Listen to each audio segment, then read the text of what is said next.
ជំរាបសួរបងប្អូនថ្នាក់ទី7ទាំងអស់គ្នាអូខេមកដល់ខែនេះសាលាខ្លះគឺគាត់អាចនឹងរៀនទៅដល់ឈុំមាស2ហើយឬមួយក៏អាចនឹង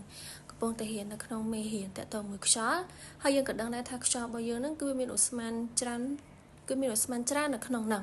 ប៉ុន្តែក្នុងវីដេអូនេះគឺនេះខ្ញុំលើកយកតែឧស្ម័នមួយទេគឺឧស្ម័នអុកស៊ីសែនព្រោះយើងដឹងហើយថាអុកស៊ីសែនគឺវាមានសារៈសំខាន់ហើយវាចាំបាច់បំផុតសម្រាប់មនុស្សយើងសម្រាប់រុក្ខជាតិសម្រាប់សត្វដែលត្រូវការអុកស៊ីសែនហ្នឹងជាក់ស្ដែងអូខេយើងមកមើលភ្លើងទៀនរបស់យើងនេះមើលទៅមានអារម្មណ៍ថាអូខេវាឆេះល្អមែនតើដោយសារនៅក្នុងបន្ទប់របស់យើងនេះគឺវាមានអុកស៊ីសែនគ្រប់គ្រាន់ប៉ុន្តែបើសិនជាករណី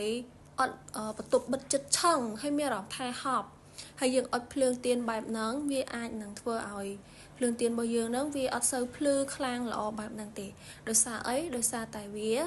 អត់មានអុកស៊ីសែនគ្រប់គ្រាន់អូខេតោះអញ្ចឹងយើងសាកដំណើរការពិសោធន៍ទាំងអស់គ្នាមកមើលអូខេនេះមិញហ្នឹងបងសាកនេះបន្តិចប៉ុន្តែឥឡូវអូខេយើងចាប់ផ្ដើមតែម្ដង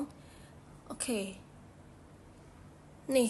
គ្រាន់តែយើងដាក់ភ្លាមវាចាប់ផ្ដើមអត់មានអុកស៊ីសែនដល់តែម្ដងតិចធ្វើឲ្យទៀនរបស់យើងហ្នឹងគឺវារលត់ដោយឯងតែម្ដងមិនចាំបាច់ផ្លុំមិនចាំបាច់អីទេដោយសារអីយើងយកកែវរបស់យើងយកមកគ្របពីលើទៅគឺវាអត់មានអុកស៊ីសែនអញ្ចឹងហើយធ្វើឲ្យភ្លើងទៀនរបស់យើងហ្នឹងគឺវារលត់ភ្លាមតែម្ដងមិនចាំបាច់នងចាំ2នាទីឬក៏3នាទីក្រោយមកទេអញ្ចឹងអូខេយើងបញ្ជាក់បានហើយជាមួយនឹងទ្រឹស្ដីរបស់យើងហើយនឹងយើងពិសោធន៍ជាក់ស្ដែងអញ្ចឹងបងមានតែប៉ុណ្្នឹងទេអូខេជំរាបលាបាយ